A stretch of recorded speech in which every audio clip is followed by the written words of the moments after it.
The evening should have been a calm break, a quiet time planned for Terry and Roxanne Wood at their home. But when Terry turned on the kitchen light, his world didn't just fall apart. It exploded. Covered in terrible red blood, his wife Roxanne lay still. Her blood was spreading in a growing pool on the kitchen floor. Her throat had been cut badly. Terry's panicked, choking screams into the 911 phone broke the quiet neighborhood night. But they also marked a scary beginning. In the minds of the police officers who came, his wild, uncontrolled panic turned into something suspicious. Right away, the heartbroken husband became the main suspect in his wife's terrible murder. "I know it was you," one detective growled, "and I won't rest until you're behind bars forever." This blame stuck to Terry Wood for 34 painful years, a shadow he could never escape. But now, after decades of silence, the truth is ready to reveal Roxanne's real killer and finally bring justice from the darkest parts of the past. Before diving into the story, don't forget to subscribe to the channel and hit the notification bell to stay updated with the latest stories. The late spring night had swallowed the last bits of daylight, pressing its dark weight against the windows of Detective John Moore's unmarked car. Rain, a never-ending whisper against the windshield, danced with the back-and-forth sweep of the wipers as he drove home. It was the boring routine of a workday ending. For 3 decades, the ghost of Roxanne Wood had ridden along in his thoughts, a cold, steady presence that refused to fade with time. Her case, a file once old and yellowed, now glowed with digital brightness on his office computer. It still held the echoes of a life brutally ended, a song suddenly cut short on 700 Lane. Moore, a man whose career had been a never-ending fight against unfairness, carried the weight of countless forgotten victims. Roxanne's murder, a problem passed down through generations of investigators, had been one of the heaviest weights on his mind. He'd seen the hope drain from her family's eyes, the tired giving up settle like dust on their shoulders. But hope sometimes was a stubborn seed buried deep, waiting for the right kind of rain. He checked his watch. 6:15 p.m. The phone, a sudden, sharp promise broke the quiet peace of his drive home. "Detective Moore," he answered, his voice showing a hint of the excitement that had been building in his chest for months. A tight wire stretched across the gap of the unknown. The voice on the other end belonged to Colleen Fitzpatrick, president and founder of Identifinders International, a company that specialized in pulling secrets from the very blueprint of life itself. Her tone, usually businesslike, now shook with contained urgency, a quiet thunder before a storm of truth. "Detective, this is Colleen Fitzpatrick. We have successfully created a genetic profile of the killer, built the family tree, and identified a prime suspect. His name is Patrick Gilham." The name Patrick Gilham hung in the freezing air of Moore's car, a chilling discovery pulled from genetic evidence. It was a name he'd never seen connected to Roxanne's case, a stranger until this very moment. A wave of disbelief, then a cold, electrifying burst of adrenaline washed over him, a jolt of raw power. After decades of nothing, 34 years, the truth had remained a ghost, a whisper in the wind. Now it had a name, a solid anchor dropped into the churning seas of uncertainty. Home could wait. The car, already pointed toward Doe, the comfort of his living room, swung back toward the police station, carrying the weight of a newly awakened justice. A light turned on in the long night. Back at his desk, the glow of the screen reflecting the ghosts of the past, Moore pulled up the digitized file for Roxanne Wood. With a click, her photo appeared on the screen. A bright smile from April 15, 1956, a life that began in Niles, Michigan. He stared at the image, a young woman full of life, her story now begging to be told through the lens of a name decades overdue. What unseen threads of destiny had brought this stranger, Patrick Gilham, into the path of Roxanne Wood? To figure that out, the story had to go back to the quiet town of Niles and to the life that had been so cruelly taken. Niles in the late 1980s was a town that breathed quiet peace.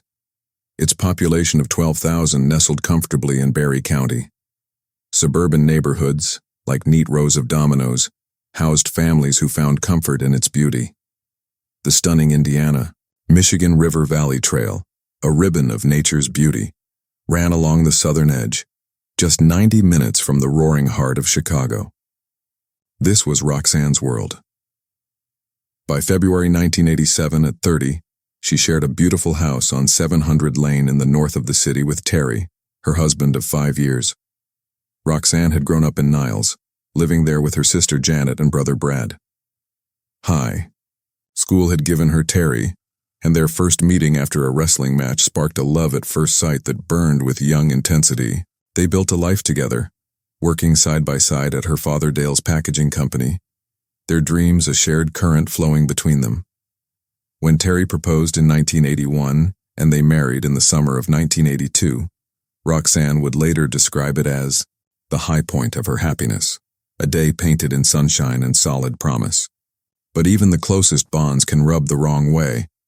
The never-ending rhythm of shared days, waking, working, eating, sleeping, began to cast a shadow over their home happiness.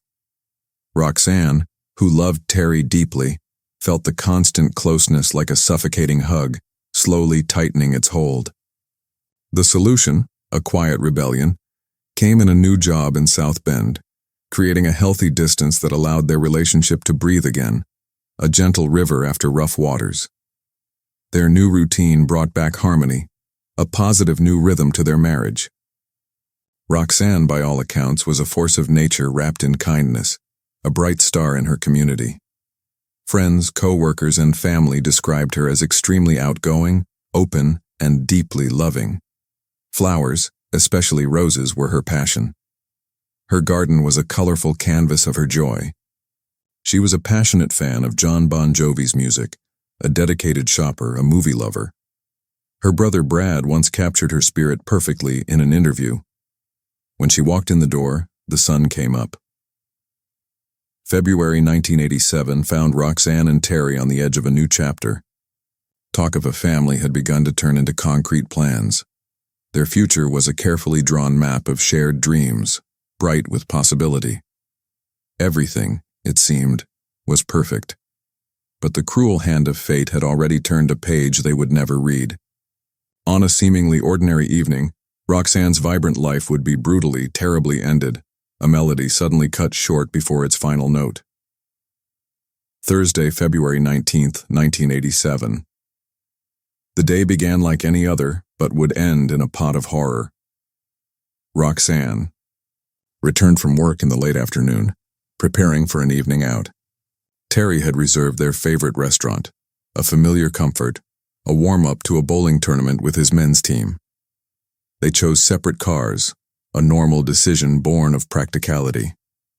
Roxanne planned an early exit. Terry intended to stay, for a celebratory drink, a fragile thread of choice, yet one that would unravel into tragic consequence.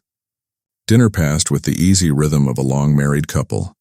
Afterward, at the local bowling center, the air vibrated with the crack of pins and the laughter of teammates. All eyes, however, seemed to move toward Roxanne.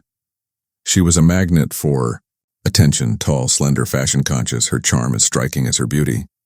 Dressed in a beautiful gown, she was the only woman in the sprawling alley, a vibrant rose among a field of gray, drawing stares like moths to a flame.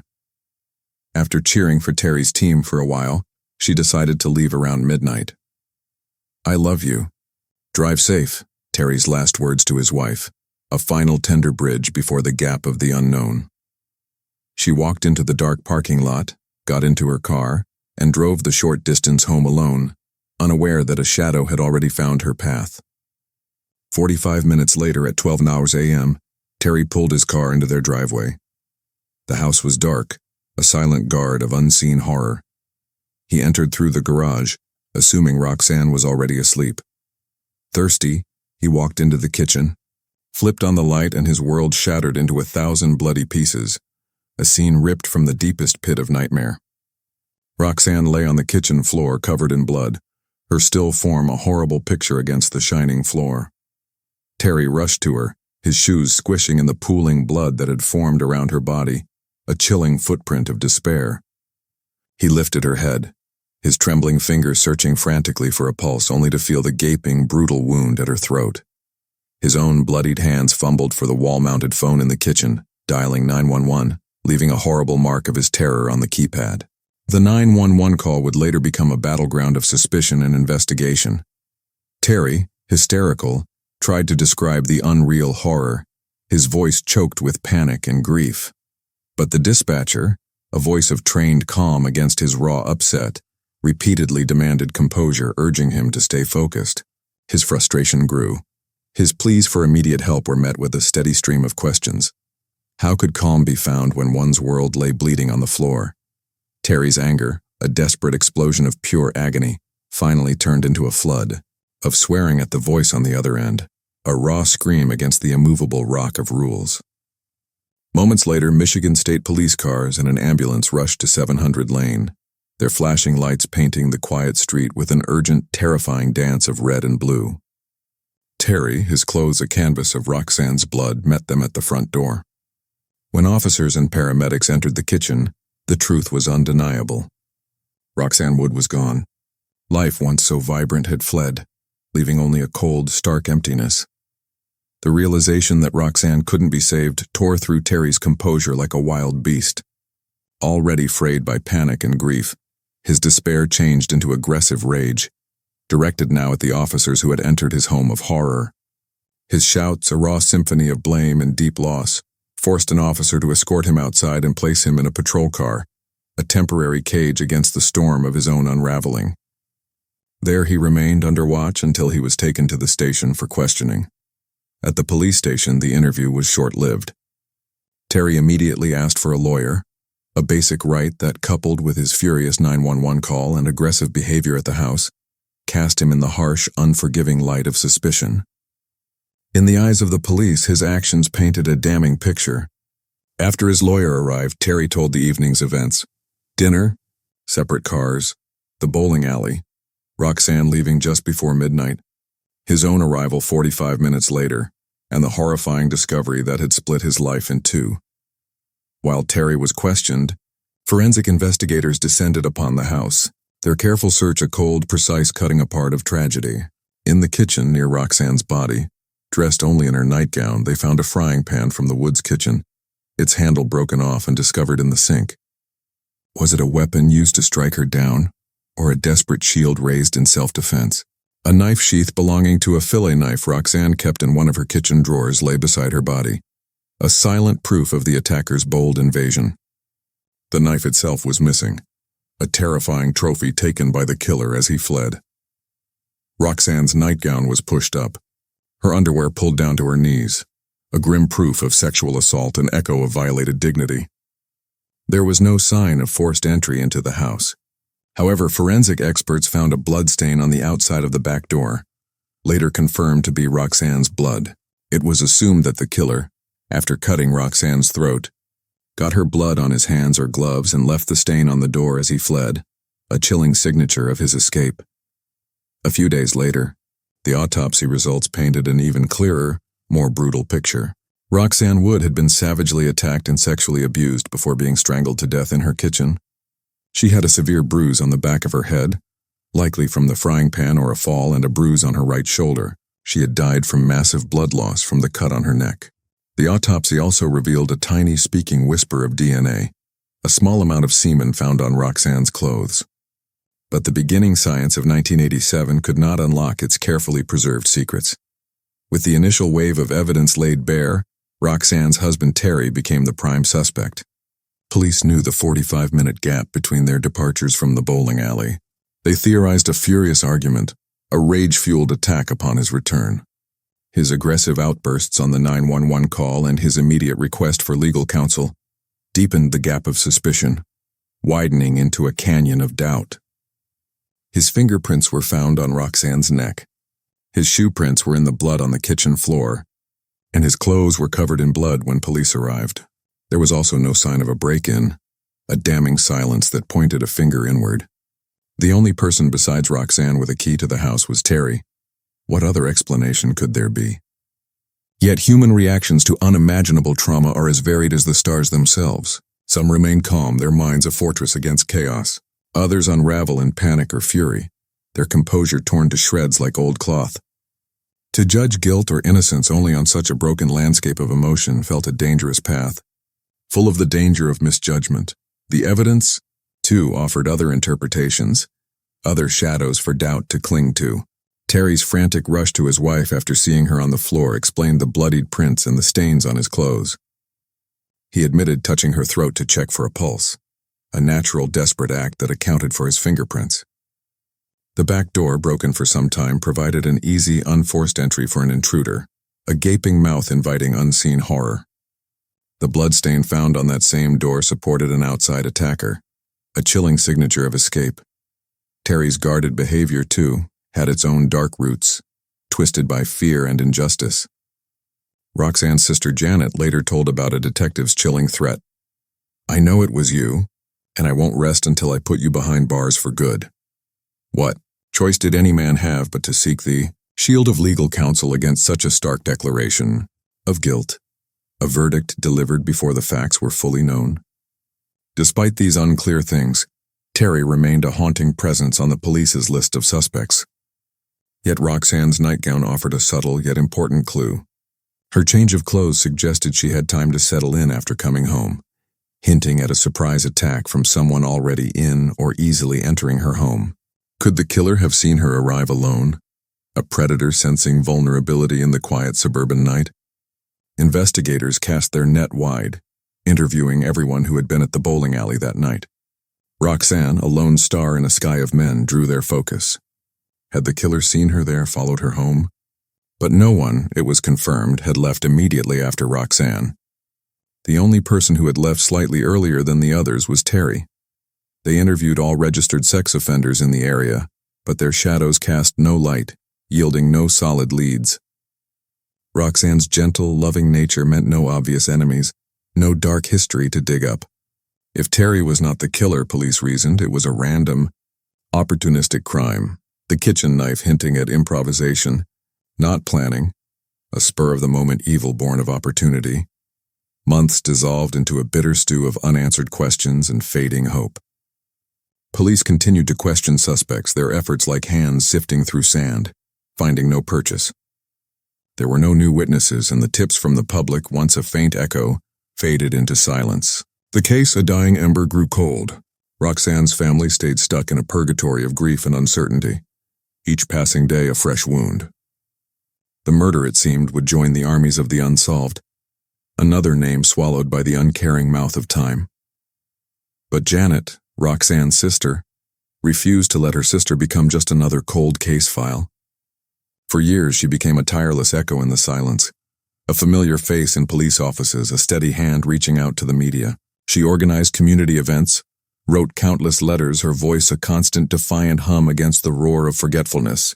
Her hope, a tiny, defiant flame, refused to be put out by the decades. "I always knew he didn't kill my sister," she would later say, her words a proof of unwavering belief. But at the same time, I knew the person who did it was still out there. Still, I never lost hope that they would one day catch him. 33 years stretched into a vast, empty expanse of time, a desert of unanswered prayers. The file, once a furious storm of activity, became a silent monument to failure, gathering dust in the cold storage of forgotten truths. The vibrant colors of Roxanne's life faded to old-timey brown in the public's memory. But for her family, the wound remained fresh, a gaping emptiness that refused healing. Moore, in the present, watched the screen, Roxanne's still smiling image flickering before him. The name Patrick Gilham, now a real truth, rang in his mind. He felt the weight of those 34 years settle on him again. The decades he'd known this case had stared at those faded photos, carried the family's unspoken pleas like stones in his pockets. The thought of Roxanne's life frozen in 1987 had always been a sharp piece in his conscience, a constant reminder of the unfinished business of justice. But now the present roared to life, a sudden, powerful current after years of standing still, and he recalled the chain of events that had finally led to this electrifying moment. The path to this breakthrough had begun in the summer of 2020. More knew a new light dawned, then a fragile flicker in the deep darkness of cold cases. Students at Western Michigan University, under the guidance of Professor Ashlyn Kirsten, began a huge task, digitizing cold case files from the 1980s. Their goal, a noble quest for clarity, was to transform decades of paper evidence, interrogation reports, phone numbers, autopsy results, into an instantly searchable database for police. Roxanne Wood's case, a sprawling proof of careful work and frustration, contained over 3,500 pages, a dense forest of data waiting to be tamed.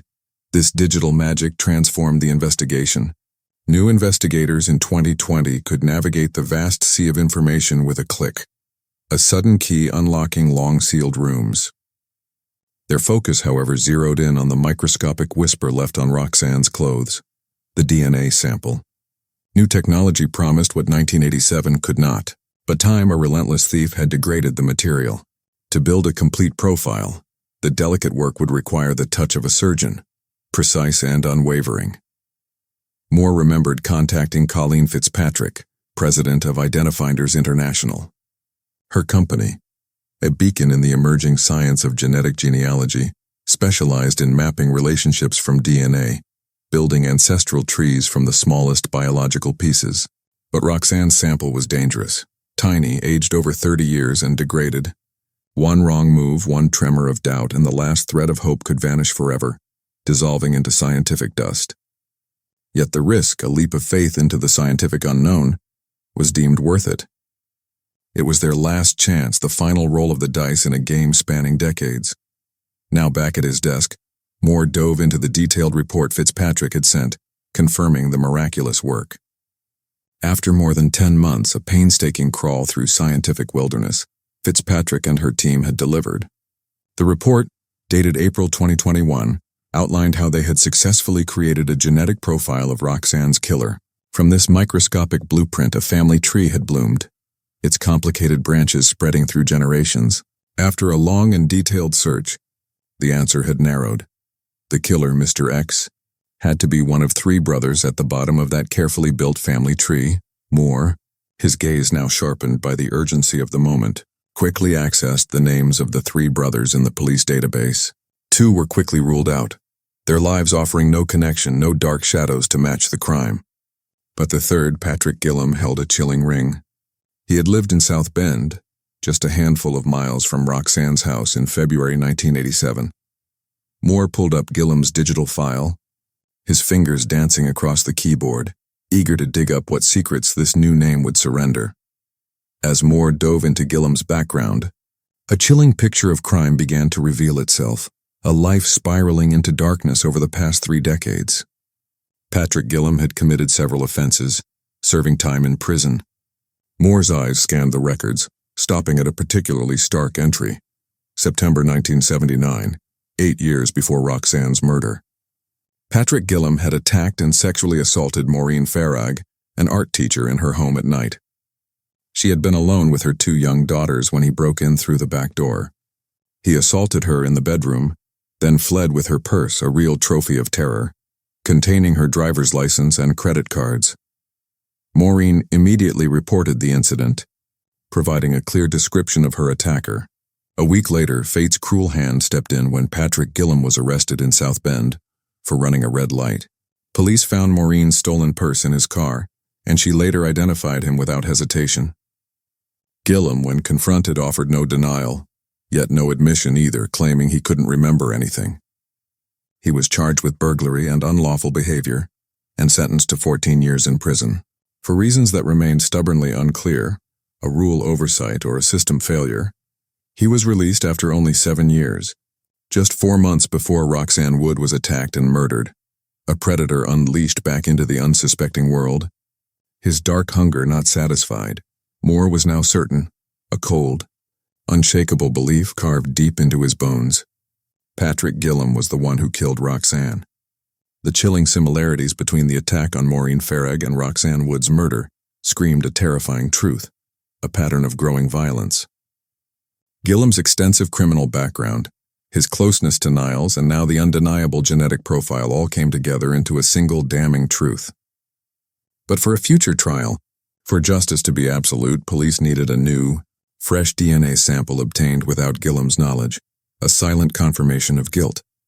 In mid-2021, an undercover investigator from the Michigan State Police began a secret surveillance operation. The target, Patrick Gilham. The investigator quickly learned that Gilham was a smoker. Cigarette filters, tiny sponges of genetic code, were perfect vessels for DNA. All that was needed was the right moment. The opportunity came quickly. As Patrick Gilham smoked in front of a gas station in South Bend, the undercover investigator sat next to him, engaging in casual small talk. Gilham smoked his cigarette, then flicked the butt to the ground. Once he drove away, the investigator moved, picked up the discarded cigarette butt, bagged it, and rushed it to the lab. A short time later, the results were in. Patrick Gilham's DNA on the cigarette butt matched the genetic profile with the unyielding certainty of science. The discovery was absolute. Patrick Gilham was the person who had broken into Roxanne Wood's house and killed her in her kitchen. And with that match, a shadow that had covered Terry Wood's life for over 3 decades finally lifted. Detective Moore, a man who had wrestled with the moral confusion of suspicion, personally delivered the news. Terry, who had maintained his innocence through decades of silent accusation, broke down in tears. What an unbearable burden. What an unimaginable torment it must have been to carry such a horrible suspicion for half a lifetime. Accused of the murder of the woman he loved. His innocence, always stated, was now scientifically proven, a truth carved in the unchangeable language of DNA. In July 2021, armed with an overwhelming flood of evidence, Patrick Gilham was brought in for questioning. Moore and his team, holding their most powerful card close, did not immediately mention the DNA results. They began with a simple question. "Do you know Roxanne Wood?" Patrick denied it, his face a mask of fake ignorance. But when they showed him a photograph of her, the mask shattered. A visible change rippled across his behavior. He began to sweat. His voice became shaky, and his arms instinctively rose in a defensive posture. "This is all getting a little too much for me now," he stammered. "I need to call my lawyer." Shortly after, Patrick Gilham was arrested and charged with Roxanne Wood's murder, even though he claimed he couldn't remember that night, or Roxanne, or how his DNA came to be on her clothes. The forensic evidence was an unyielding, undeniable proof, speaking a truth beyond memory or denial. Moore sat in the courtroom, a silent observer, as the trial of Patrick Gilham began in April 2022. The 67-year-old defendant, a man who had walked free for decades while Roxanne's murder remained a cold ache, now sat with a hearing aid, straining to understand the words that sealed his fate. Moore watched him, a lifetime of faces from cold cases flashing behind his eyes, and felt a deep, bittersweet sense of ending. Across the aisle sat Terry Wood, his face a roadmap of 40 years of suspicion, now carved with a fragile, hard-won hope. He was finally facing his wife's killer, the man who had stolen not just Roxanne's life, but Terry's peace. Beside him sat Robert Farag, Maureen Farag's husband, his presence a silent shout for a justice long overdue, hoping the man who caused so much suffering to his wife would finally be put away for good. And of course, Roxanne's family was there.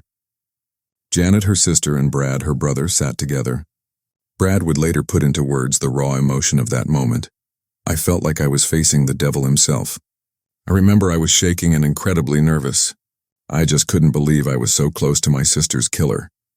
In that courtroom, Moore, watching Janet's face as the evidence mounted, saw the decades of her unwavering hope, a tiny, defiant flame against the storm, finally finding its fragile, shattering peace. He felt the vast emotional current of their decades-long wait, a river of grief now finding its long-sought ocean. In the end, the judge's voice, a gavel striking down decades of silence, sentenced Patrick Gilham to a minimum of 23 years in prison for Roxanne Wood's murder. For the 67-year-old, this meant he would likely never leave prison alive. Moore felt a weight lift from his own shoulders, a burden shared with countless victims and their families. He knew the anguish that came with such delayed justice, a truth that tasted both sweet and deeply sad. Patrick Gilham maintained his claim of memory loss, offering no statement about the night of February 19, 1987. The precise unfolding of the crime remained cloaked in silence. But Moore, gazing at Roxanne's photo one last time on his screen, could imagine the chilling scenario that his investigation had uncovered. Gilham, living just a few miles from Roxanne, already a known predator with a history of attacking women in their homes, was likely cruising the quiet Niles streets around midnight. He might have seen Roxanne park her car in the driveway, a single woman arriving home alone. As she went inside to change into her nightgown, Gilham, a shadow-seeking opportunity, likely circled the house, his predator's instincts guiding him. The broken back door, a silent invitation to terror, offered easy entry. He would have surprised Roxanne in her own kitchen, a safe place turned into a slaughterhouse, her life cruelly and brutally stolen. Moore closed the file on his screen. The echoes of 700 Lane, a melody of despair and injustice, had finally found its last somber note. Justice, though delayed by decades and now fulfilled by his imprisonment, had arrived. It was a proof of the enduring human spirit, the tireless pursuit of truth and the relentless march of science. Roxanne Wood, once a ghost in a cold file, now rested in the grim light of a truth finally revealed. For Moore and for her family, the long wait was over. The cold whisper had at last roared into conviction. Thanks for being here and listening. Don't forget to hit the bell for our latest stories. Stay safe and take care with your loved ones.